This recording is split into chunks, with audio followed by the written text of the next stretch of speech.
The question of the week this week really came more in the form of a statement. So I was talking to a federal employee, is actually law enforcement, and he made a statement to me. And it was kind of, he made a statement, yet he was looking for my feedback on it. And the statement was, I don't plan to take a survivor annuity because it's going to cost me over $500 a month. Okay? Bold statement to make. But he's doing the right things. Okay? He's thinking about it. He's looking for feedback, asking for my feedback on it. And keep in mind, his spouse is a federal employee also. So health insurance is not a concern because they can both carry health insurance in retirement. So not having a survivor annuity is not a big deal in regards to that. But when I probed a little more, when we looked into it a little more, I asked some questions, things changed a little bit, okay? So paying over $500 a month for the survivor annuity, he obviously has a nice FERS annuity, okay? And the FERS annuity was somewhere around $5,500, so it's going to cost him $550 approximately a month. And he said, it's going to cost me over $500 a month. I don't think I should take that. It's not worth it. I'll just invest the money. Okay? I like the thought process. I like that you're critically thinking about this stuff. But here's my question. Okay? And his wife, the spouse, was over 5 years younger than him. So she's still in her 40s. Okay? So if he retires today, question for him, if you retire today and you die a year later, now they had 2 kids also, keep in mind, 2 younger kids. You die a year after retirement, so a year from now, then what's your wife's income going to look like? Okay, is she going to have plenty of income? Because she's going to get nothing from your FERS annuity, all right? Assuming that everything that he's paid in has been paid out, all right? That's the only thing that she would get if he chooses no survivor annuity, is the remainder of what he had paid in. But in other words, I looked at the total. It's like $33,000 a year, okay? So if he chose not to take a survivor annuity and then passes away a year later, his spouse or his family would be without $33,000 a year. And so my question is, and we're talking about $33,000 a year plus getting cost of living adjustment annually between now and the time that she passes away, whatever age that is, 60, 70, 80, 90, 100. So, we could be talking 40, 50, 60 years, right? So I asked that question, that changed things a little bit, okay? Without $33,000 a year, okay, that's a lot of money. So is it worth taking that reduction of $550 a month or not? So I did a few numbers, and we'll look at these numbers and see what they look like, all right? So if we're look backwards a little bit and say his reduction is $550 a month, that would take his FERS annuity down to $4,950. But keep in mind, he gets that additional $550 a month. That money is taxable. Okay, so if he does that, and then he takes that difference, so he's going to take all the $550 a month and invest that.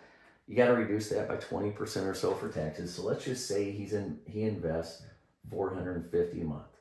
Okay, because that's what he's talking about, is investing $450 a month. He thinks he'd be better off that way, and that's possible. Okay, but it depends on how long they live, right? So it would take about, we're just going to call it $660,000, and that is if they were to withdraw 5%. Okay, if you're to withdraw 5%, it would take about $660,000 to net $33,000 a year. And actually, that doesn't include taxes, which taxes is going to depend on how this is invested. But we're not going to worry about that for now. So question is, how long would it take investing $450 a month to get up to this $660,000? And so I did a couple calculations.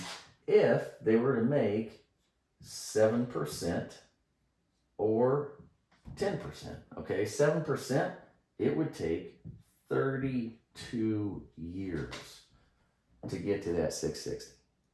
Okay, 10%, it would take 26 years. Okay, and really, these aren't really break-even points either, because we're talking about 660. We're questioning what it would take to replace $33,000 today. But yet, if he were to die today, she's going to have 32 years of cost of living adjustments on that 33,000. Okay, so then we're talking about adding additional time onto here and onto here. Okay, so be careful, do some analysis when you're considering whether or not to take a survivor annuity, okay? Because there's a number of things to think about there. Now, if his spouse does not need that $33,000, okay, then that's a different story, all right? But if she does need some income from his FERS annuity, or if he were to die, she would need some additional income, okay, to maintain her standard of living, to raise the kids, whatever it may be, then he needs to do something, all right? He needs to look at doing something, whether that's the full survivor annuity, whether that's the partial survivor annuity, whether that is life insurance. Say he's going to invest money between now and then. Maybe he needs life insurance for a 20-year time period, a 30-year time period. Maybe he needs some life insurance for the rest of his life. And that's a whole nother story. Difference between life insurance and survivor annuity. There's a number of differences there, which you need to understand those before you make a decision on whether or not to forego the survivor annuity to get life insurance or not. But keep in mind, you choose not to take the survivor annuity. Somebody says, well, it's expensive. You're thinking it's expensive. It's going to cost me $550 a month. And yes, it is. It's a reduction in your pension. So essentially, it is a cost to you. But it is hard. You really need life insurance to replace your FERS annuity, and you're going to need quite a bit of it, because we looked here at how long it would take, okay, to produce a lump sum that would be enough for to replace the survivor annuity, $33,000, and it takes a long time. Okay, it's not going to happen overnight. The only way to do that is to insure the risk, which would be through your survivor annuity or life insurance, or a combination of the two. Okay, that's your question of the week.